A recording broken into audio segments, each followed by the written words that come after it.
Hi, my name is Emily. I'm 34 years old, and until a year ago, I thought I had the perfect life, a loving husband, a stepdaughter I adored, and a career I was proud of. But all that changed when I discovered just how far someone could go to tear apart a family. When I married my husband, Michael, 3 years ago, I knew his 14-year-old daughter, Chloe, would be a part of the package. She was bright, a little shy, and still adjusting to her parents' divorce. I did everything I could to make her feel loved and supported. I helped with her homework, attended her school plays, and planned fun weekend outings. But as time went on, things began to shift. Chloe grew distant, and her behavior changed. At first, I thought it was just teenage angst, but soon, I realized there was more to the story. It started with small things, missing items around the house, snide comments muttered under her breath, and a sudden unwillingness to spend time with me. Then came the accusations. "Dad, Emily doesn't like me," she told Michael one evening after dinner. Michael looked at me, confused. "What are you talking about, Chloe? Emily's always been kind to you." Chloe crossed her arms and gave me a glare. "You don't see the way she talks to me when you're not around." I was stunned. "Chloe, that's not true. I've never said anything mean to you." But the doubt was already planted in Michael's mind. Over the next few months, Chloe's accusations escalated. She claimed I ignored her, blamed her for things I didn't do, and even made up stories about me yelling at her when Michael wasn't home. One night, Michael confronted me. "Emily, Chloe says you've been treating her unfairly. What's going on?"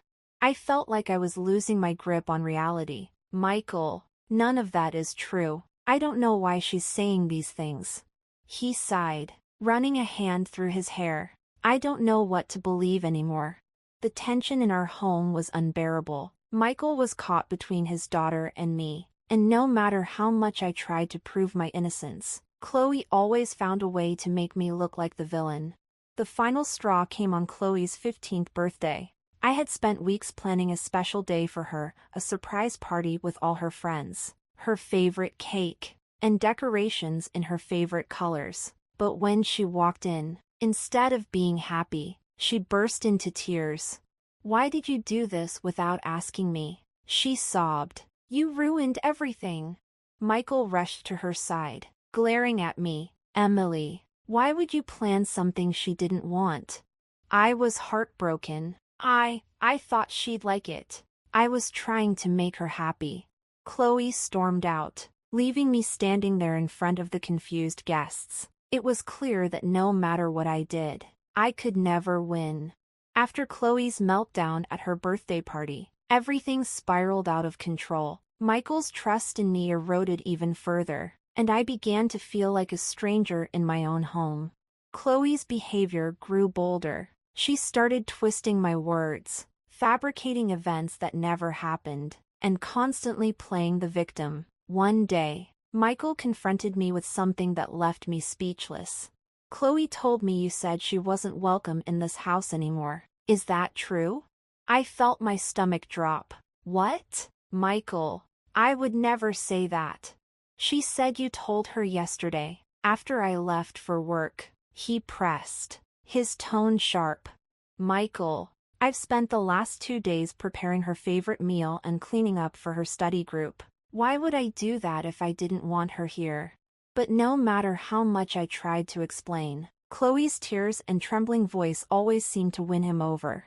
One evening, I overheard Chloe talking on the phone in her room. Her door was slightly ajar, and I couldn't help but listen. "She's going to leave soon. I know it. Dad can't stand how she treats me. I just have to keep this up a little longer," she whispered, laughing softly. I froze in place, my heart pounding. This wasn't a misunderstanding, this was deliberate. Chloe was orchestrating my downfall, and Michael was falling for it. I knew I had to act, but how could I prove what I heard without coming across as paranoid or vindictive? Things came to a head one fateful night. Michael came home from work, his expression unreadable. He sat me down in the living room, Chloe lurking in the background with a smug smile on her face. "Emily, I can't do this anymore," he said, his voice trembling. "Chloe feels unsafe around you, and I can't have that in my house. I think it's best if you stay somewhere else for a while." Tears welled up in my eyes. "Michael, are you serious? You're asking me to leave because of lies she's telling you?" "I don't know what's true anymore," he admitted, looking away. Chloe smirked behind him, a look of triumph flashing across her face. With a heavy heart, I packed a bag and left the house that night, but as I walked out the door, I promised myself one thing: I would not let Chloe win.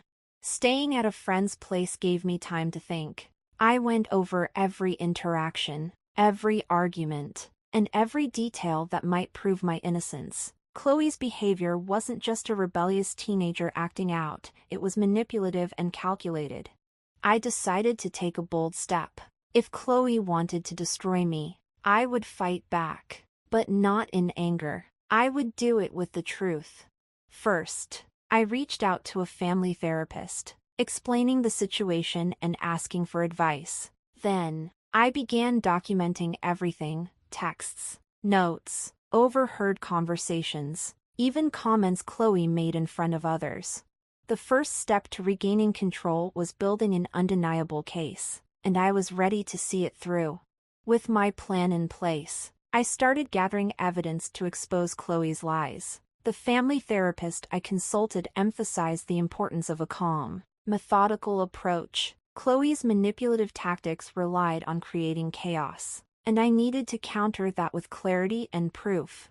One day, I decided to visit Chloe's school. I had always respected her privacy, but I suspected that her behavior at home might mirror her behavior elsewhere. I met with her guidance counselor, Mrs. Adams, under the guise of discussing Chloe's academic progress.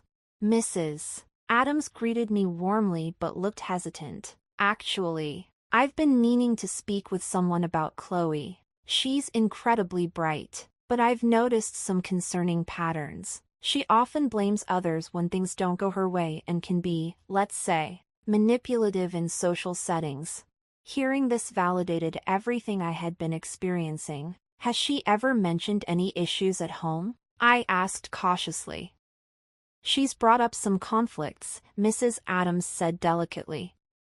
"But the stories don't always align." I've been hesitant to intervene without concrete evidence. Her words were a revelation. Chloe's behavior wasn't just targeted at me, it was a consistent pattern. Back at my temporary residence, I combed through old texts and emails. I even found a journal Chloe had accidentally left out one day, a collection of her grievances, twisted half-truths, and fabricated stories about me. One entry stood out: "If Dad thinks she's the bad guy, I can finally get the attention I deserve." It was chilling to read, but it solidified my resolve. Chloe's actions were rooted in insecurity, but they were causing real harm. The turning point came when I received an unexpected text from one of Chloe's friends, Mia. She'd overheard Chloe bragging about how she got rid of me and felt compelled to reach out. She said it was all part of her plan to make you look bad. "I thought you should know," Mia wrote. Armed with this message and the growing mountain of evidence, I knew it was time to confront Michael. But I also wanted Chloe to face the consequences of her actions in a way that encouraged accountability rather than outright punishment. I arranged a meeting at the therapist's office, where I presented my findings to Michael. As I spoke, I could see the realization dawning on his face. "Why didn't you tell me sooner?" he asked, guilt evident in his eyes. "I tried, Michael. But you were too blinded by Chloe's manipulation to see it," I replied. "I love her, but this behavior has to stop, for everyone's sake." When Chloe was brought into the session, her initial defiance quickly crumbled under the weight of the evidence. The therapist guided the conversation, ensuring it remained constructive. I wanted you to notice me more," Chloe admitted tearfully. "It felt like she was taking you away from me. For the first time in months, I saw a glimmer of the vulnerable teenager Chloe truly was beneath the scheming facade. It was clear she needed help, and as a family, we committed to getting it for her. But I also made it clear, I wouldn't tolerate being treated as a scapegoat anymore. Boundaries were set, and Michael apologized profusely for doubting me. The confrontation in the therapist's office marked a turning point, but it wasn't the end of the journey, it was only the beginning. Michael was overcome with remorse for his earlier behavior. He took me out to dinner to apologize properly, away from the tension of home. "I should have trusted you," he admitted, his voice heavy with guilt. I let Chloe's words cloud my judgment because I was so scared of losing her too. "I see now how much I've hurt you." Hearing those words felt like a balm on my wounds, but trust isn't repaired with an apology alone.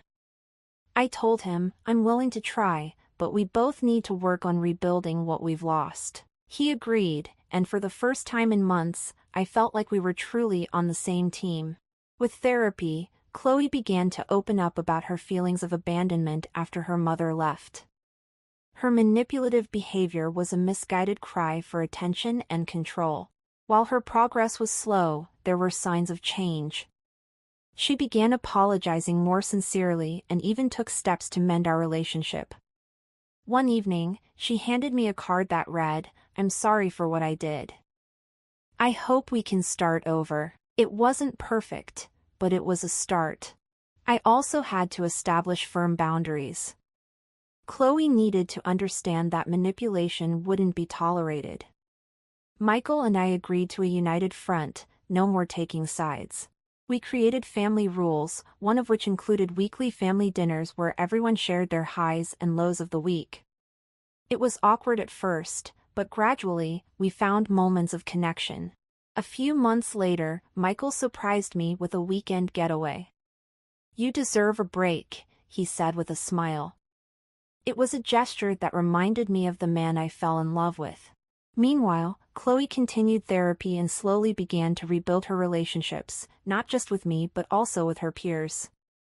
Her transformation wasn't overnight, but she was putting in the work.